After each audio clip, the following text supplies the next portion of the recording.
देखिए कक्षा 10वीं NCERT कोर्स के अंतर्गत बहुपद, ये अध्याय 2 बहुपद मैं आपको बहुपद के बारे में आपको बता दूं कि बहुपद क्या है। देखिए x के बढ़ती हुई घात के रूप में अनेक पदों से मिलकर जो समीकरण बनता है वह बहुपद कहलाता है। तो बहुपद के लिए पहचान ये बता दे रहा हूँ मैं आपको कि बहुपद में x की घात धनात्मक पूर्णांक संख्या होनी चाहिए। बहुपद होने के लिए x की घात धनात्मक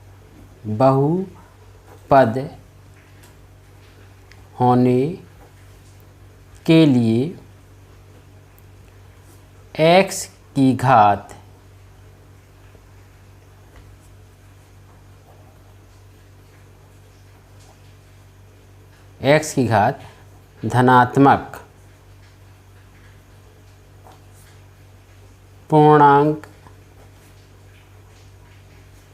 संख्या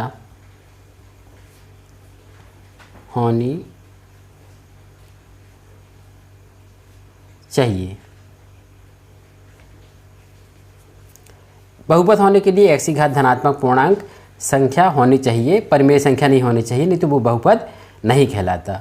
एक उदाहरण दे रहा हूँ मैं, बहुपद का एक उदाहरण दे रहा हूँ। उदाहरण है x² + 9x + 20। ये क्या है? द्विघात बहुपद है। तो बहुपद की जो घात होती है, मैं आपको ये पॉइंट याद रखना चाहिए, बहुपद होने की शर्त के अलावा बहुपद बहुत से प्रकार के होते हैं। पहला मैं लिखता हूँ रेखिक बहुपद।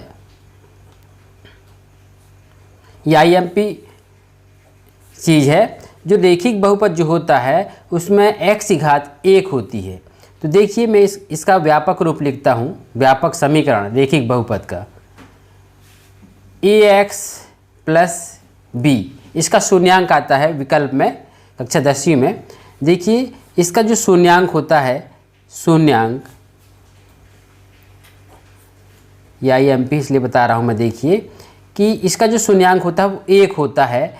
तो ax बराबर -b, तो x बराबर क्या आ जाएगा? -b/a। ये इसका शून्यांक है। ये विकल्प में आ सकता है।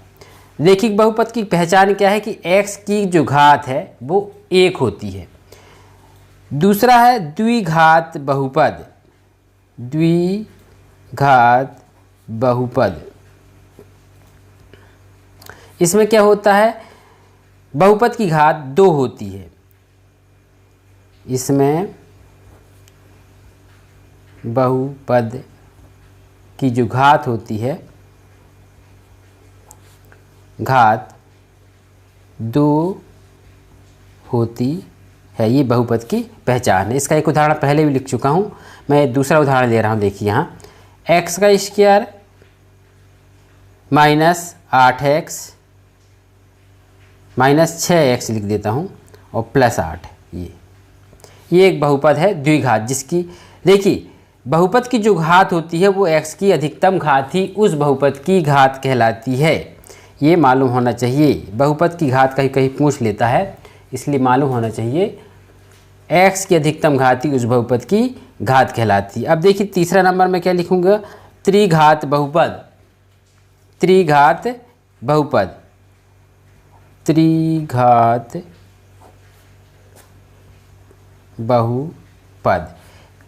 बहुपद में क्या होती है?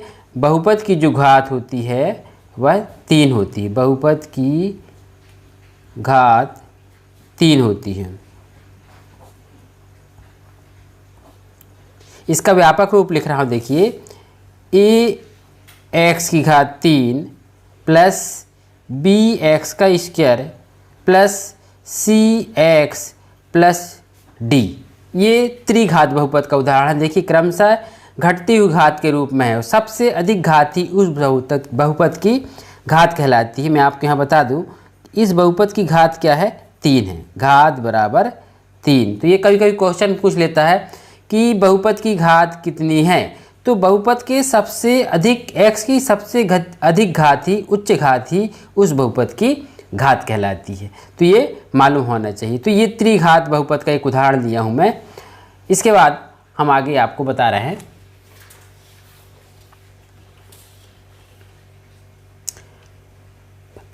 देखिए, इसके अलावा बहुपद के बारे में और भी कुछ बता रहा हूँ जो परीक्षा में आता है और आईएमपी भी है। बहुपद के किसी भी बहुपद के 2 या 2 से अधिक शून्यांक होते हैं। तो मैं आपको पहले बता चुका हूँ शून्यांक के बारे में। ये आईएमपी क्वेश्चन है शून्यांक बहुपद से। इसके बारे में आएगा परीक्षा में कि शून्यांकों का योगफल गुणनफल संबंधित एक सूत्र है जिससे हम बहुपद निकाल सकते हैं। तो शून्यांक के बारे में बता रहा हूँ। किसी भी बहुपद, जैसे रेखिक बहुपद बताया था, क्या बताया था? रेखिक बहुपद। रेखिक बहुपद का कितना शून्यांक होता? एक शून्यांक होता, एक शून्यांक।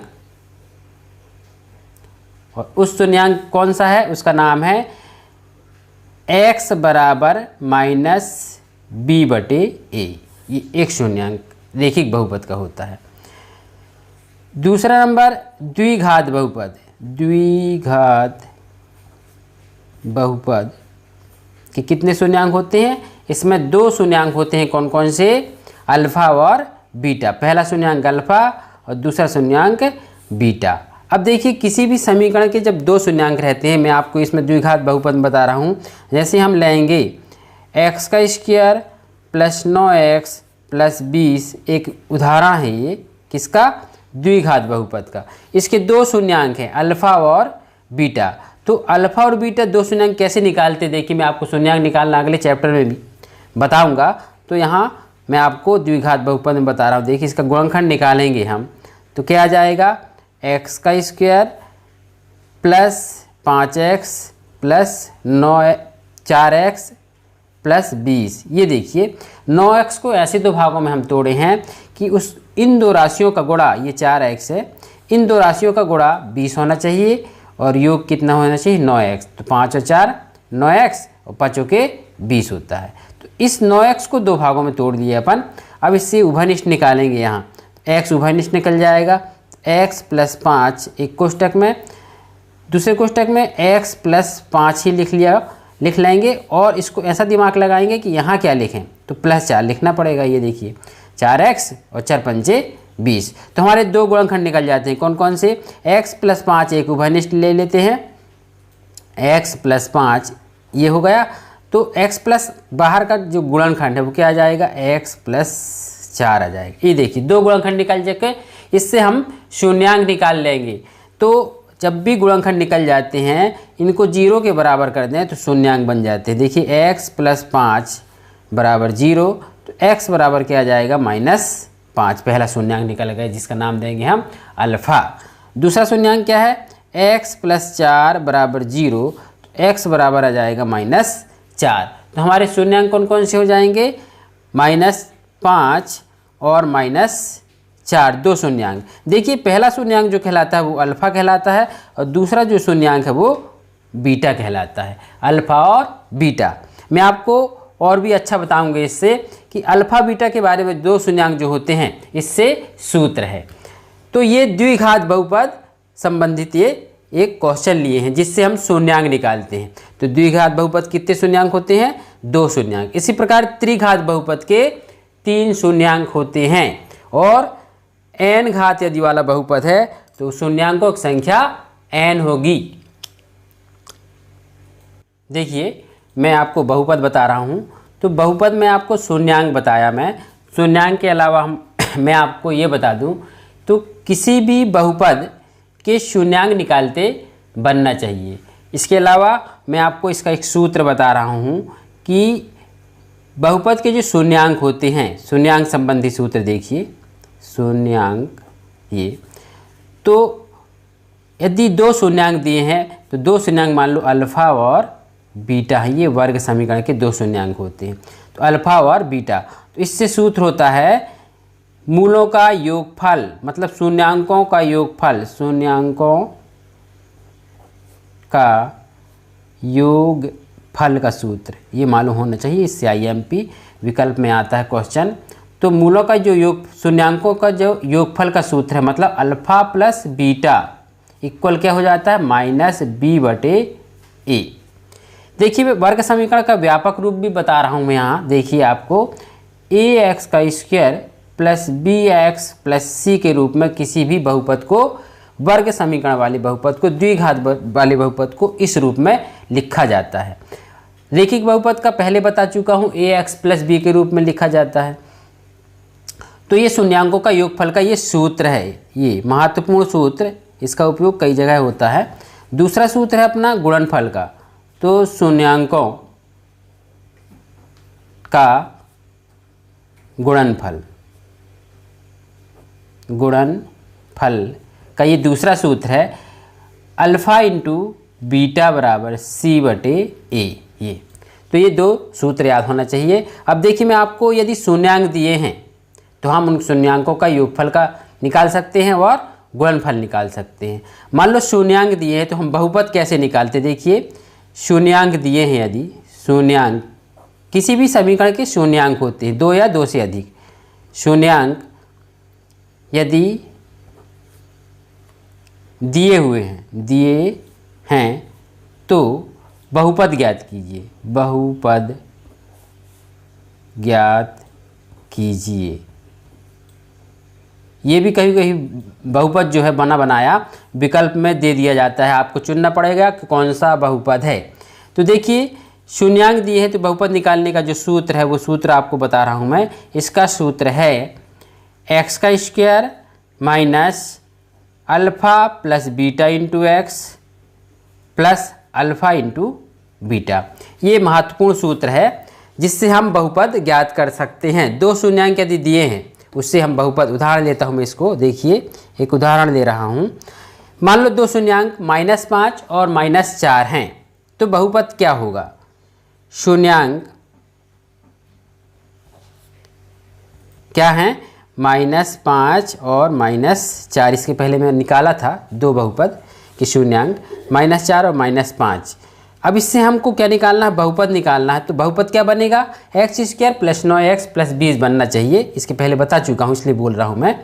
तो देखिए किस तरह बनेगा, -5 और -4 से बहुपद, इस सूत्र में हम मान रख देंगे। देखिए -5 और -4 अल्फ़ा और बीटा का मान दिया है। तो देखिए x² माइनस अल्फ़ा का मान -5 रखना है और प्लस बीटा का मान -4 रखना है। ये देखिए x plus alpha into beta मतलब -5 इंटू -4। ये देखिए 2 राशियों के बीच में गुणा का निशान रहता है। तो देखिए x² -5 और -4 क्या हो जाएगा, -9 हो जाएगा और बाहर का माइनस है तो माइनस माइनस का +9 हो जाएगा। ये देखिए +9x और प्लस 5 के 20, ऋण का गुणा क्या होता है, धन हो जाता है, इसलिए 20 हो जाएगा। ये हमारा बहुपद निकल गया। इस बहुपद से हम शून्यांक निकाले थे, अब शून्यांक दिए हैं तो उससे हम ये बहुपद निकाल चुके। तो एक दूसरे के ये पूरक हैं। तो ये हमारा ये आंसर निकल गया, बहुपद किस तरह निकाला जाता है। देखिए बहुपद के अंतर्गत प्रश्नावली 2.1 का क्वेश्चन नंबर 1, किसी बहुपद px का ग्राफ नीचे आकृति में दिया गया है। प्रत्येक स्थिति में px के शून्यांकों की संख्या ज्ञात कीजिए। देखिए px के शून्यांकों की संख्या ज्ञात करना है, इसलिए ग्राफ में आकृति दी हुई है। तो प्रत्येक समीकरण की आकृति दी हुई है। तो देखिए पहली आकृति में जो है रेखाएं क्या हैं, समानांतर जा रही है, मतलब इसका कोई शून्यांक नहीं है। इसका आंसर क्या आएगा, कोई शून्यांक नहीं है, क्योंकि ये x अक्ष को कहीं भी प्रतिच्छेद नहीं कर रही है, नहीं काट रही है, इसलिए इसका शून्यांक क्या आएगा, क्या आएगा, कोई नहीं। क्योंकि शून्यांकों की संख्या ज्ञात कीजिए, तो शून्यांकों की संख्या क्या आएगी, इसमें 0 आएगी।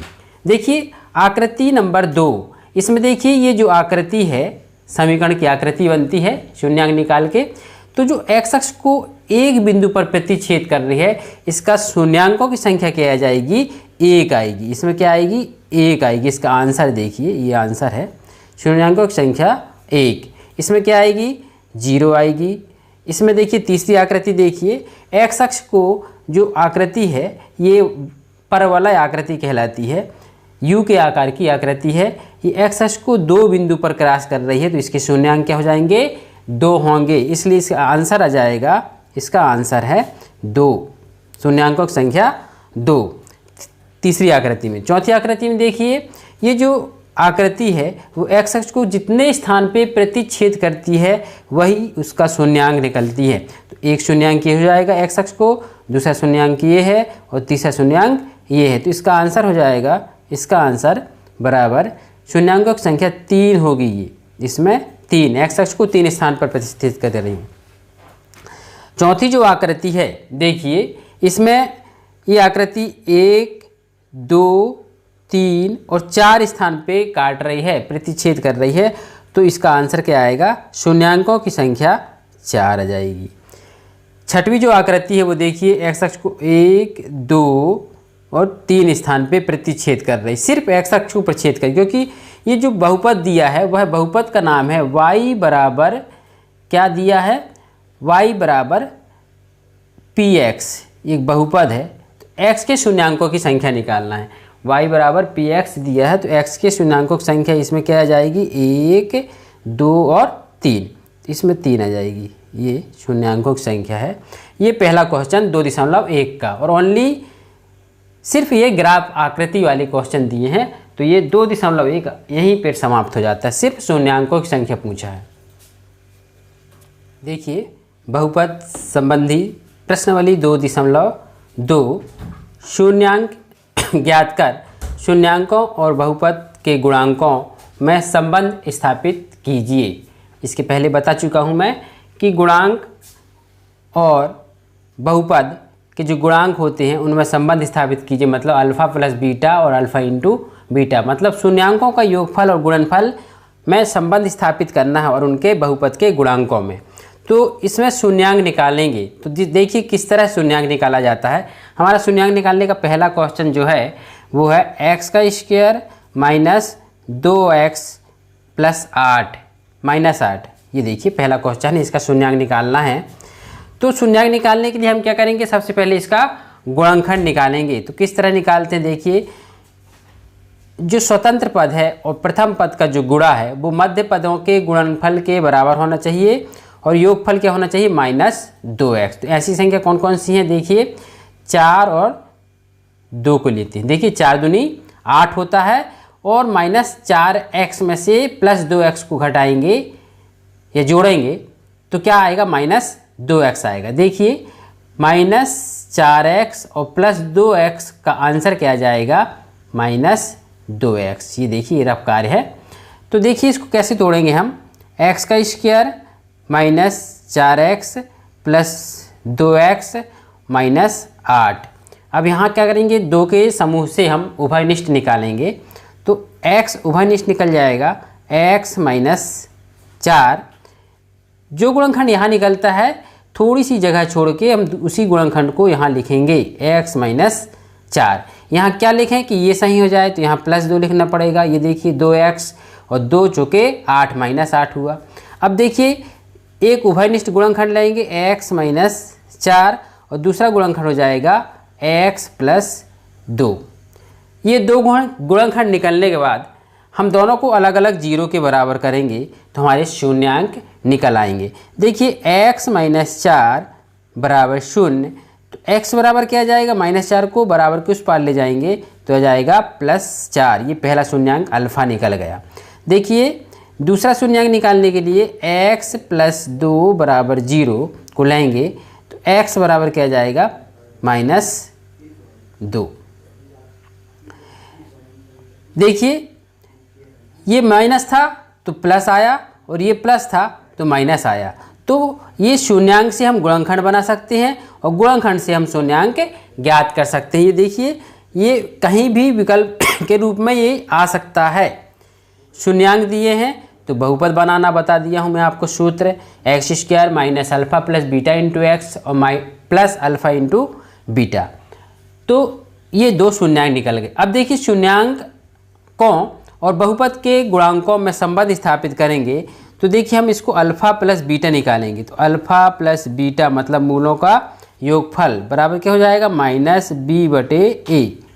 हम बहुपद से निकालेंगे -b क्या है, b।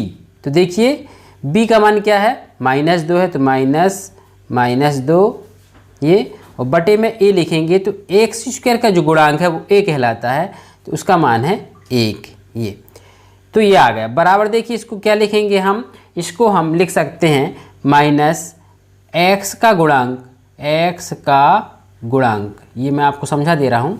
x का गुणांक क्यों लिखे इसको हम, क्योंकि देखिए बहुपद में देखिए b का जो मान है वो किसका गुणांक है, x का गुणांक। c का स्वतंत्र पद कहलाता है, a जो है वो एक्स स्क्वायर का गुणांक कहलाएगा। यदि a का मान लिखा रहता है तो हम क्या लिखते हैं यहाँ, एक्स स्क्वायर का गुणांक लिखते हैं।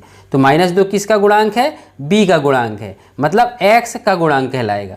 तो इसको बटे में क्या लिखेंगे, देखिए 1 जो है वो एक्स स्क्वायर का गुणांक है, तो यहाँ लिखेंगे एक्स स्क्वायर का गुणांक।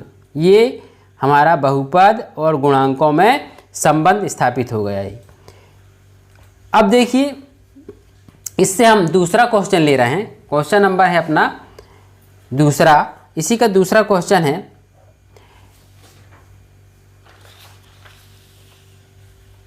दूसरा क्वेश्चन हम यहाँ आपको दिखा रहे हैं, देखिए क्वेश्चन नंबर 2 इसी का क्या है, 4s का स्क्वायर, 4s का स्क्वायर माइनस 4s और +1। देखिए इसका, देखिए प्रश्नावली 2.2 का क्वेश्चन नंबर 2 शून्यांक ज्ञात कर रहे थे। तो देखिए ये शून्यांक निकालेंगे, ये क्वेश्चन नंबर 2 है शून्यांक निकालने का।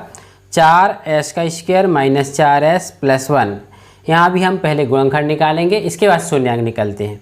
तो देखिए प्रथम पद और अंतिम पद का जो गुणा है वो मध्य पदों के गुणनफल के बराबर होता है। तो 4 को ऐसे 2 भागों में तोड़ेंगे हम कि उनका गुणनफल क्या होना चाहिए, +4 और 4s का स्क्वायर, और उनका जो योगफल है वो -4s होना चाहिए। देखिए हम क्या चुनेंगे, -2s और -2s, इन दोनों का गुणा हो जाएगा +4s का स्क्वायर, और इनका योग क्या होना चाहिए, -4s। तो इसका हल आ रहा है जोड़ने पर -4s, और दोनों का जब गुणा करेंगे तो क्या आ जाएगा, 4s का स्क्वायर। तो ये रफ्तार रहेगा अपना। यहाँ से देखिए इसको कैसा लिखते हैं, 4s का स्क्वायर -2s और -2s +1, पूरी संख्या वैसे लिखेंगे। सिर्फ मध्य पद को 2 भागों में तोड़े हैं। यहाँ से उभयनिष्ठ निकालेंगे तो 2s पूरा निकाल लेते हैं, क्योंकि 2s इसमें से भी निकल जाएगा। तो देखिए 2s निकालेंगे तो यहाँ क्या बचेगा, 2s ही बचेगा। यहाँ से 2s पूरा उठा लिए तो क्या बचेगा, -1।